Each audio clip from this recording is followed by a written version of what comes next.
gutya iyo ukajyaho kagahinduka umweru ubwo radiyo ugiye kuyumva.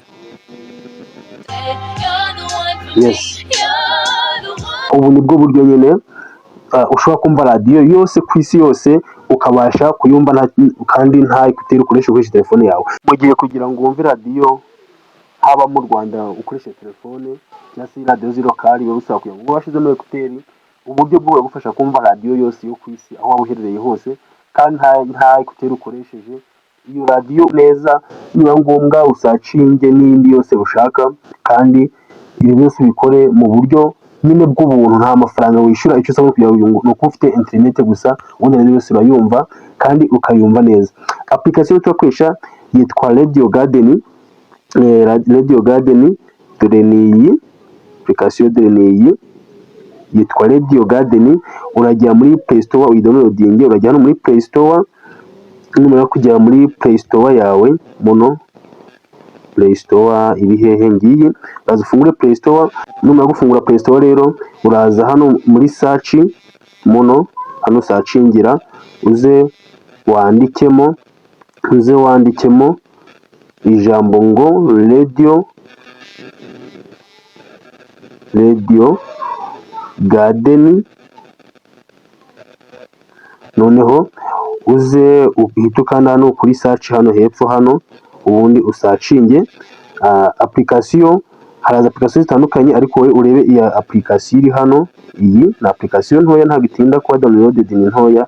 Uraza iyi application noneho wowe kuko itari install muri telefone yawe, uraza ukande kuri install. Nyuma ukanda kuri install ibe downloaded, nirangira uhita uza ukanda hano handitse open. Icyo bita dukanda hano kuri open, cyangwa se tujye muri screen tuyirebemo mu application, ariko byose ni kimwe.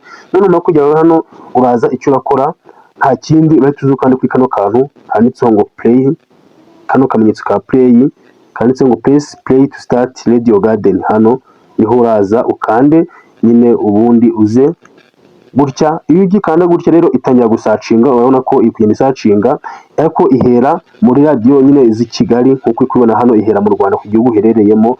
Yes, urabona ko mu karere ka Gatsibo, urabona ko hano duhise duhera kuri radiyo Inteko FM, niyo radiyo ya mbere iza iyo ugifungura. Ubundi aha uba ushobora kuba wakumva n'izindi radiyo, urumva ko hano turi kuyumva neza. Ni kuwa gatanu tariki ya 18 wabyumvise. Noneho utu tuntu twose uri kubona, utu twose tw'icyatsi ni amaradiyo. Hari n'iziri hafi n'umubiri wawe, urayibona nk'iri mu nyanja. Ushaka kuza gutya ugahita niba ukujya umuvinga haba mu bumbe w'isi, uragenda umuvinga kuri nabyo ushaka. Reka tugende dufate nk'iyi, iyi niyo mu byo yitwa Chuni muri Zambia. Yes, urumva ko iri kumvikana neza. Reka dufate n'iyo muri Amerika y'Amajyepfo. Yes, murumva ko ziri kuvuga katari cyo bataza kudeza copyright. Reka twambuke wenda tujye nko muri Aziya, urugero reka tujye hano muri Aziya twumve mu mujyi wa Bingara. Yes, urumva ko byose zikumvikana. Ndi naka na radio kari wumvishe naka 127 The Bomb. Yes, yose ni radio wumvishe. Imva ni iyo muri Ottawa. Reka twumve n'iri mu nyanja hagati gutya, iyo ukajyaho kagahinduka umweru ubwo radiyo ugiye kuyumva. Yes,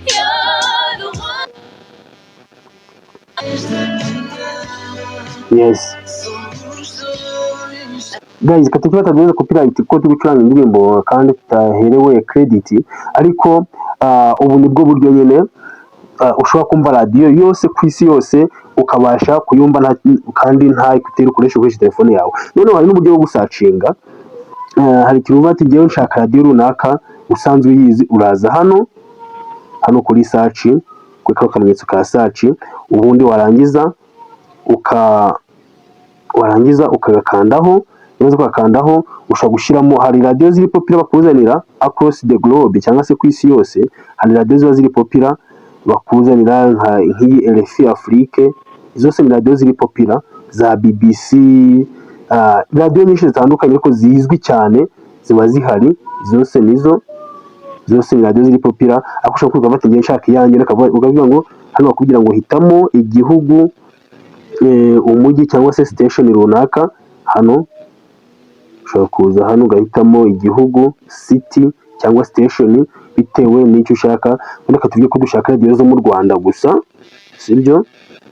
Icyo gihe radiyo zo mu Rwanda zose ziraza, radiyo Rwanda, dore ngiyi radiyo 7 Day Adventist Radio, dore ngiyi Inteko FM, Magic FM, Kiss FM. Twumvire Kiss FM, katwari twiyumvira gutya, yes, kayiplayinga.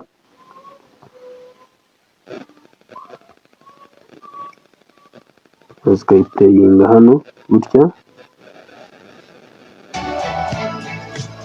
urabona sinzi ya, uraze ko hano ugahita ufata radiyo ushaka muri izi, nuko mbona yes, urabona umwe zihise yemera gukora.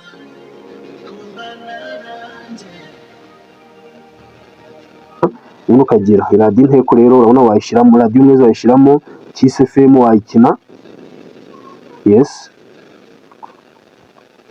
gutyo ugiye kwiplayinga nayo, kumanza ya processing akanya gatoya.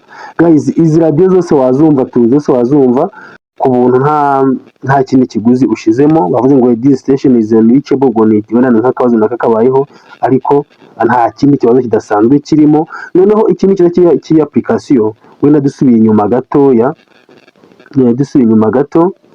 cy'iyi radiyo, icyiza cy'iyi radiyo, icyiza cyayo, ushobora no kuvaho gutya ukava kuri screen, ukagumya ukayiplayingira wibereye mu bindi. Yes, urabona ko wakwigira mu bindi, ubundi radiyo ikagumya ikiplayinga hano hejuru. Aha hano ushobora kuza ukagumya ukayiplayingira hano hejuru, ubundi wibereye no mu bindi. Ushobora guhamagara umuntu washaka kwifunga, ubundi ukakanda gutya, ukaza ugahita uyizimya. Guys, ni gutya rero iyi Radio Garden ikora, na application nziza. Nimba wayikunze iyi video rwose, ntugende udakanze subscribe, kandi ubuke kuyihereza like ndetse no kuyikora share. Ndakunda cyane video zo, nahakagaruka. Ciao ciao.